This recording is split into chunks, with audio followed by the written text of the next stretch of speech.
ನಮಸ್ಕಾರ ಫ್ರೆಂಡ್ಸ್, ಇವತ್ತು ಮಾಡೋಣ ಬೊಂಡಾಸ್ ಫ್ರೈ. ಅದನ್ನು ಹೇಗೆ ಮಾಡೋದಂತ ನೋಡೋಣ ಬನ್ನಿ.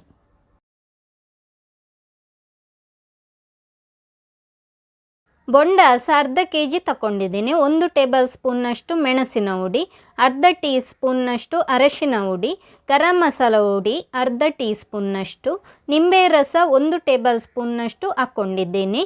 ಶುಂಠಿ ಬೆಳ್ಳುಳ್ಳಿ ಪೇಸ್ಟ್ 1 ಟೇಬಲ್ ಸ್ಪೂನು, ಉಪ್ಪು ಹಾಕ್ಕೊಳ್ತಾ ಇದ್ದೇನೆ. ಉಪ್ಪು ರುಚಿಗೆ ಬೇಕಾದಷ್ಟು. ಮಸಾಲೆ ಎಲ್ಲ ಹಾಕಿದ ನಂತರ ಬೊಂಡಾಸನ್ನು ಚೆನ್ನಾಗಿ ಮಿಕ್ಸ್ ಮಾಡಿಕೊಳ್ಬೇಕು. ಮಿಕ್ಸ್ ಮಾಡುವಾಗ ನೀರು ಹಾಕ್ಕೊಳ್ಬಾರ್ದು. ಇದನ್ನು ಅರ್ಧ ಗಂಟೆ ಹೊತ್ತು ಮ್ಯಾರಿನೇಟಿಗೆ ಬಿಡಬೇಕು. ಈಗ ಇದನ್ನು ಅರ್ಧ ಗಂಟೆ ಮ್ಯಾರಿನೇಟಿಗೆ ಬಿಡೋಣ. ಈಗ ನಾನು ಪ್ಯಾನಿಗೆ ಬೊಂಡಾಸನ್ನು ಹಾಕ್ಕೊಳ್ತಾ ಇದ್ದೇನೆ. ಬೊಂಡಾಸಿನ ನೀರು ಬಿಡುವವರೆಗೂ ನಾವು ಹೈ ಫ್ಲೇಮಲ್ಲಿಟ್ಟು ಇದನ್ನು ಬೇಯಿಸ್ಕೊಳ್ಬೇಕು. ಬೊಂಡಾಸಿಗೆ ನಾನು ನೀರು ಹಾಕ್ಕೊಳ್ಳಿಲ್ಲ, ಆದರೆ ಬೊಂಡಾಸಿನಲ್ಲಿರುವ ನೀರೇ ಬಿಟ್ಕೊಳ್ಳುತ್ತೆ. ಈಗ ನೋಡಿ, ನಾನಿಲ್ಲಿ ತೋರಿಸ್ತಾ ಇದ್ದೇನೆ ಎಷ್ಟು ನೀರು ಬಿಟ್ಟಿದೆ. ಈ ನೀರು ಡ್ರೈ ಆಗುವವರೆಗೂ ನಾವು ಬೊಂಡಾಸನ್ನು ಬೇಯಿಸ್ಕೊಳ್ಬೇಕು. ಈಗ ನೋಡಿ, ನೀರೆಲ್ಲ ಡ್ರೈ ಆಗಿದೆ. ಹೀಗೇ ಡ್ರೈ ಆಗಬೇಕು. ನೋಡಿ, ತೋರಿಸ್ತಾ ಇದ್ದೇನೆ ನಾನು. ಇನ್ನು ನಾವು ಬೊಂಡಾಸನ್ನು ಫ್ರೈ ಮಾಡಲು ಹಾಕ್ಕೊಳ್ಬೇಕು. ಈಗ ಒಂದು ಪ್ಯಾನಿಗೆ 3 ಟೇಬಲ್ ಸ್ಪೂನ್ನಷ್ಟು ಎಣ್ಣೆ ಹಾಕ್ತಾ ಇದ್ದೇನೆ. ಹಾಗೆಯೇ ಶುಂಠಿ ಸಣ್ಣಗೆ ಹೆಚ್ಚಿಕೊಂಡದ್ದು, 1 ಈರುಳ್ಳಿ ಸಣ್ಣಗೆ ಹೆಚ್ಚಿದ್ದು. ಇದನ್ನು ಸ್ವಲ್ಪ ಹೊತ್ತು ಫ್ರೈ ಮಾಡಿಕೊಳ್ಬೇಕು. ಈರುಳ್ಳಿ ಕಲರ್ ಲೈಟಾಗಿ ಚೇಂಜ್ ಆಗೋವರೆಗೂ ಇದನ್ನು ಫ್ರೈ ಮಾಡಿಕೊಳ್ಬೇಕು. 2 ಕಾಯಿ ಮೆಣಸು, 1 ಕ್ಯಾಪ್ಸಿಕಮ್, ಸ್ವಲ್ಪ ಹೊತ್ತು ಇದನ್ನು ಫ್ರೈ ಮಾಡಿಕೊಳ್ಬೇಕು.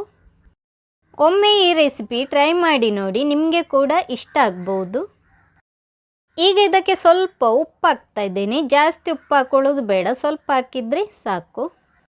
ನಾವು ಆಗಲೇ ಬೊಂಡಾಸಿಗೆ ಉಪ್ಪು ಹಾಕಿದ್ವಿ, ಅದಕ್ಕಾಗಿ ಈಗ ಉಪ್ಪು ಹಾಕ್ಕೊಳ್ಳುವಾಗ ಸ್ವಲ್ಪ ಹಾಕಿದರೆ ಆಯಿತು. ಕರಿಬೇವಿನ ಸೊಪ್ಪು ಹಾಕ್ತಾ ಇದ್ದೇನೆ.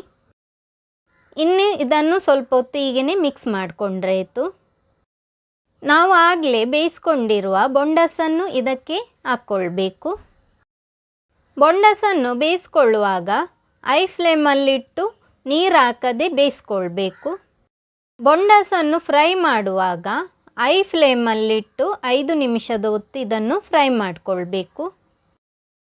5 ನಿಮಿಷ ಹೈ ಫ್ಲೇಮಲ್ಲಿಟ್ಟು ಫ್ರೈ ಮಾಡಿದ ನಂತರ ಲೋ ಫ್ಲೇಮಲ್ಲಿಟ್ಟು 10 ನಿಮಿಷದ ಹೊತ್ತು ಇದನ್ನು ಫ್ರೈ ಮಾಡಿಕೊಳ್ಬೇಕು. ಬೊಂಡಾಸ್ ಫ್ರೈ ಮಾಡುವಾಗ ಮಿಕ್ಸ್ ಮಾಡ್ತಾನೆ ಇರಬೇಕು. ಹೀಗೇ ನೋಡಿ ತೋರಿಸ್ತಾ ಇದ್ದೇನೆ. ಇಲ್ಲದಿದ್ದರೆ ಬೊಂಡಾಸ್ ಒಂದೇ ಸೈಡ್ ಫ್ರೈ ಆಗುತ್ತೆ, ಇನ್ನೊಂದು ಸೈಡ್ ಫ್ರೈ ಆಗೋದಿಲ್ಲ. ಹೀಗೇ ಸ್ವಲ್ಪ ಹೊತ್ತು ಫ್ರೈ ಮಾಡಿಕೊಂಡ್ರೆ ಆಯಿತು. ಈಗ ಫ್ರೈ ಮಾಡಿ ಆಗಿದೆ. ಇನ್ನು ಇದಕ್ಕೆ ಸಣ್ಣಗೆ ಹೆಚ್ಕೊಂಡಿರೋ ಕೊತ್ತಂಬರಿ ಸೊಪ್ಪನ್ನು ಹಾಕ್ಕೊಳ್ಬೇಕು. ಬೊಂಡಾಸ್ ಫ್ರೈ ರೆಸಿಪಿ ನಿಮಗೆ ಇಷ್ಟ ಆಗಿದ್ದರೆ ಲೈಕ್ ಮಾಡಿ, ಶೇರ್ ಮಾಡಿ, ಕಮೆಂಟ್ ಮಾಡಿ. ಹಾಗೆಯೇ ನನ್ನ ಚಾನಲನ್ನು ಸಬ್ಸ್ಕ್ರೈಬ್ ಮಾಡದಿದ್ದಲ್ಲಿ ಸಬ್ಸ್ಕ್ರೈಬ್ ಮಾಡಲು ಮರೆಯದಿರಿ. Thank you.